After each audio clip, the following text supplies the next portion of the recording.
Friends, welcome back. How are you all? Friends, आज मैं reading कर रही हूँ कि अगर आपके केस में आपके पार्टनर के पेरेंट्स आपकी शादी के लिए हाँ नहीं बोल रहे हैं, या आपकी शादी हो चुकी है लेकिन वो आपको बहुत परेशान कर रहे हैं, आपको एक्सेप्ट नहीं कर रहे, तो वो सिचुएशन में आप उनके पेरेंट्स क्या सोच रहे हैं आपके बारे में और क्या चल रहा है उनके घर में, हम लोग वो देखने की कोशिश कर रहे हैं। जो लोग चैनल पर नए हैं, please like and subscribe the channel. Majority of non subscribers देख रहे हैं मेरे चैनल को, प्लीज़ सब्सक्राइब कीजिए। एक सिर्फ आपको सब्सक्राइब बटन को क्लिक करना है। जिनका आप रीडिंग देख रहे हो एटलीस्ट उनको चैनल को सब्सक्राइब तो कर ही सकते हो, नहीं? 4 ऑफ कप्स का कार्ड है। 4 ऑफ कप्स कभी भी मैं ना इंसान एक चिड़चिड़ी एनर्जी में होना, एक बहुत ज़्यादा कुछ भी सुनने को तैयार नहीं होना, मतलब इस तरह की एनर्जी होती है 4 ऑफ कप्स कभी भी। तो ये पर्सन जो भी है उनके पेरेंट्स बहुत, मुझे लग रहा है बहुत चिड़चिड़ एनर्जी में आ चुके हैं, बहुत ज़्यादा परेशान हो चुके हैं, या फिर वो आपके पर्सन को बार बार कुछ भी बोल रहे तो वो 4 ऑफ कप्स की एनर्जी में है, वो कुछ भी सुनने को तैयार नहीं है, बहुत उनसे चिड़चिड़ बिहेव कर रहे हैं, या उनकी एकदम सुन ही नहीं रहे आपके पर्सन, मतलब उनके सुनना ही नहीं चाहते उनके पेरेंट्स की जरा भी। वो कम्प्लीटली उनको नो बोल रहे हैं कि मुझे नहीं सुनना है आप लोग जो बोल रहे हैं, मैं बहुत परेशान हो चुका है, परेशान हो चुकी हूँ, लीव मी अलोन। इस काइंड ऑफ एनर्जी में आपके पर्सन है कम्प्लीटली। उनको एकदम कम्प्लीटली नो बोल रहे हैं, उनकी कोई भी बात सुनने को तैयार नहीं है, चीज़ उनको समझ में आ चुके हैं। और नाइट ऑफ वैंड्स, वो जो भी एक्शन लेते हैं मतलब आपके पार्टनर को समझाने के लिए, तो उनको लग रहा है कि उनको बहुत ज़्यादा मेहनत करनी पड़ रही है इस पर्सन को समझाने के लिए कि आपके पर्सन। नाइट ऑफ वैंड्स कभी भी एक इंसान होता है जो इन आउट सिचुएशन होती है, तो वो क्या बार बार कभी उनसे अच्छा बिहेव करते हैं, कभी ख़राब बिहेव करते हैं, या वो कभी बहुत कभी हाँ बोलते हैं आपके बारे में, कभी ना बोलते, मतलब उनको एक बोलते हैं ना एक गेम प्लान चलता कभी कभी पेरेंट्स का, कि कभी कभी उनको अपने साइड में करने के लिए कि जो कुछ काम है घर में ऐसा, या कुछ बिज़नेस में काम है, तो ये पर्सन बराबर से ध्यान दे, इसलिए उस वक्त क्या टेम्पररी हाँ बोल देते हैं, फिर वापस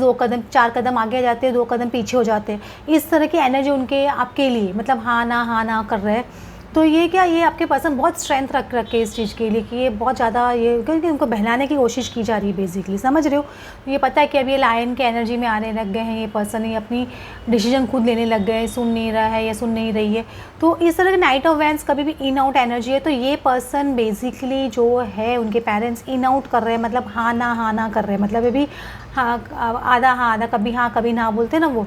वो पिक्चर वैसी वाली अपने मूवी का नाम सुनना है ना, कभी हाँ कभी ना, तो कभी हाँ बोलते कभी ना बोलते आपके लिए।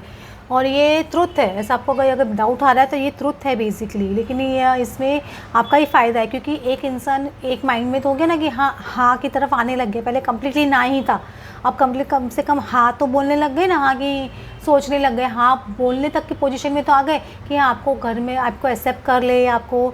आपके साथ भी शादी कर ले, सपोज़ आप लोग अलग रह रहे हो, शादी हो चुकी है, तो आपको वापस घर में बुला ले। ये एक पॉसिबिलिटी मुझे काफ़ी लग रही है। 2 एस है और एस ऑफ कप्स है, तो एस ऑफ कप्स भी एक लविंग एनर्जी होती है, एक न्यू बिगनिंग की होती है। सपोज़ ये कुछ भी वो लोग को पता है कि ये अगर रिश्ता स्टार्ट करना है तो गुड नोट पे ही स्टार्ट करना पड़ेगा, मतलब हैप्पी नोट पे, लविंग नोट पे स्टार्ट करना पड़ेगा। ऐसा नहीं कि मन मुटाव करके ये रिश्ते की शुरुआत करे, या ना बहुत ना मन में खराश रख के ये रिश्ते की शुरुआत करें, क्योंकि वापस वही back to the square one आ जाएंगे ना। क्यों, अगर आप सपोज़ वो शादी फिक्स कर भी लेते हैं, या शादी करके आप घर में चले जाते हो, या वापस आपको घर पे बुला देते हैं, वही लड़ाई झगड़े हो या वही आर्ग्यूमेंट्स हो, तो मतलब नहीं है ना। या आप लोगों को ज़मीन नहीं तो वो भी नहीं, तो ये उनको पता है कि ये ना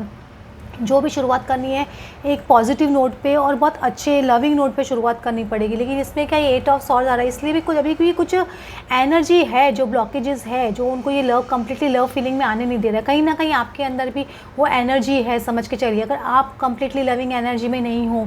आप सोचिए जब भी उनके पेरेंट्स के बारे में आपके दिमाग में आता है, या उनके बारे में, आपके पर्सन के बारे में, तो आपकी क्या शिकायतें आती है कि आपको अभी भी उनसे ना गुस्सा आता है बहुत ज़्यादा, तो वो ही एनर्जी वो आपको वापस रिफ्लेक्ट करेंगे। बिलीव मी वो ही एनर्जी आपको रिफ्लेक्ट करेंगे। तो वो कहीं ना कहीं ब्लॉकेज आपके साइड से है। कभी बोलते हैं चेंज फ्रॉम इनर, आपके आउटर वर्ल्ड को चेंज करना है तो इनर वर्ल्ड को चेंज करना ज़रूरी है। तो आपके इनर वर्ल्ड को आप चेंज कीजिए। अगर आपके अंदर इनर वर्ल्ड चेंज होगा तब भी सामने वाले की एनर्जी आपके लिए चेंज होगी।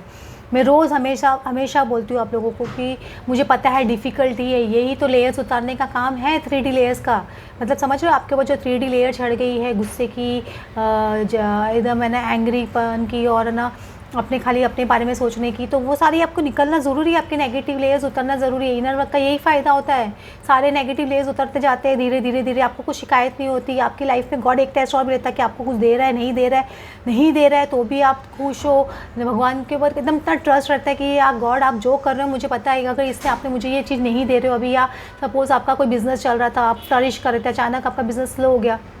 या आपके रिलेटिव्स आपसे थोड़ा बात करना बंद कर दे, घर में आपको जो पैम्परिंग मिली तो चाहे कम हो गई, तो भी आप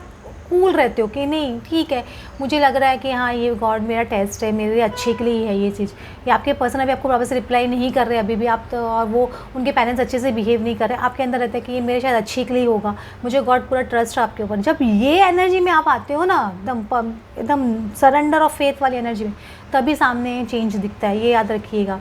और है ना, नाइट ऑफ कप्स का कार्ड आ रहा है। नाइट ऑफ कप्स के कार्ड में दिखा रहा है कि ये वो आएंगे डेफिनेटली, ये डेफिनेटली आने का कार्ड है, विथ लविंग ऑफर वो आएंगे आपके सामने, उनके पेरेंट्स भी आएंगे, ऐसा नहीं कि नहीं आएंगे। अपना फेथ को इंटैक्ट रखिए, फेथ इंटैक्ट तभी होगा जब कंप्लीट सरेंडर करोगे, और कंप्लीट सरेंडर कब होगा, जब आप अपनी लेयर्स उतार दोगे, फियर, जेलेसी, को dependency, financially, physically, mentally, emotionally, ये 4 तरह की डिपेंडेंसी होती है, वो डिपेंडेंसीज आपको निकलना ज़रूरी है। गॉड हर चीज़ पे आपको टेस्ट करेगा कि आप फाइनेंशियली इंडिपेंडेंट हो, इमोशनली इंडिपेंडेंट हो, फिजिकली इंडिपेंडेंट हो, क्योंकि आपकी मैस्कुलिन फेमिनिन यानी दोनों होनी चाहिए ना। जहाँ मैस्कुलिन की एनर्जी की ज़रूरत है, फिजिकल वर्क करना है, डिसीजन लेना है, फास्ट काम करना है, सब कुछ करना है, आप वहाँ पे मैस्कुलिन एनर्जी में आ जाते हो। जहाँ इमोशंस है वहाँ, जहाँ प्यार दिखाना है, जहाँ लव दिखाना है, जहाँ केयरिंग दिखानी है, जहाँ ना प्रोटेक्टिव रहना है, वहाँ पे मतलब एक फ़ीमेल कैसी होती है, मतलब अपने घर के काम भी कर लेती है बहुत सूझबूझ से और सब चीज़ बैलेंस करके चलती है। तो वो दोनों एनर्जी जब आप रिफ्लेक्ट करना शुरू कर दो और आप खुद में का कंप्लीट महसूस करो कि हाँ मैं कंप्लीट हूँ, मैं मुझे किसी की ज़रूरत है नहीं है, चाहे हो चाहे ना हो, मैं इंडिपेंडेंटली सब कुछ कर सकता हूँ, कर सकती हूँ। उस दिन समझिए कि आप अपनी कंप्लीट सरेंडर में और एक इल्यूमिनेशन स्टेट में पहुँच गए हो सरेंडर के बाद में, और वो इल्यूमिनेशन का नेक्स्ट स्टेज यूनियन है, कभी भी हो सकता है, ये याद रखिएगा। देखो 3 ऑफ कप्स का कार्ड आ रहा है, यूनियन का कार्ड आ रहा है, फास्ट यूनियन होगा ऑल ऑफ अ सडन, क्योंकि इसमें देखो कार्ड ही इस तरह के आ रहे हैं, कार्ड ही इस तरह के आ रहे हैं। 3 ऑफ कप्स को 3 ऑफ पेंटिकल्स का कार्ड भी आ रहा है। आप लोग तीनों जो मतलब आपके उनकी पेरेंट्स, आप और वो तीनों जो मुझे साथ में मिलके कुछ करते हुए भी दिखाई देते हो, कुछ साथ में कुछ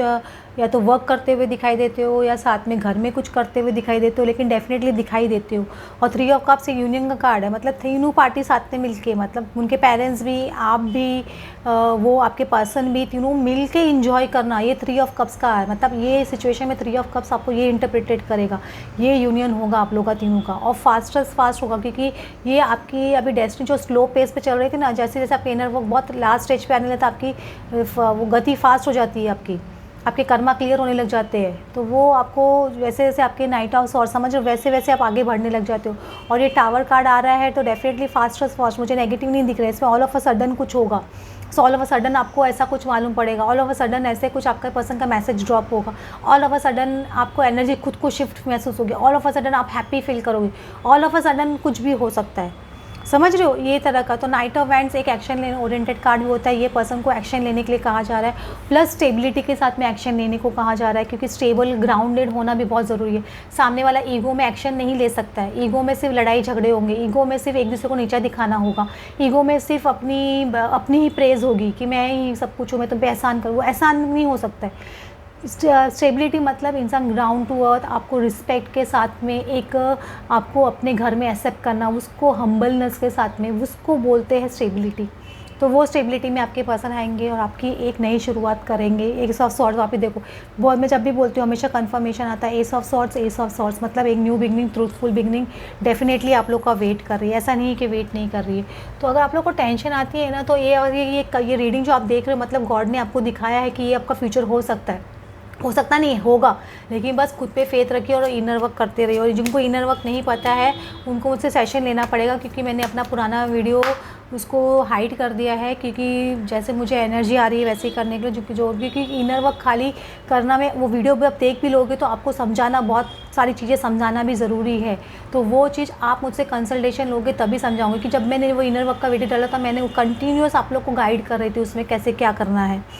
फैमिली रूम में बोल रहे ना, फैमिली में बहुत ज़्यादा डिस्कशन चल रहा है आपको लेके, बहुत ही स्ट्रॉन्ग डिस्कशन चल रहा है, ऐसा नहीं कि नहीं चल रहा है। चाय पे, कॉफ़ी पे, कहीं पे भी मुझे लग रहा है आपके बारे में बहुत ज़्यादा डिस्कशन हो रहा है। देखो 2 बार काम है, फैमिली, हाउस,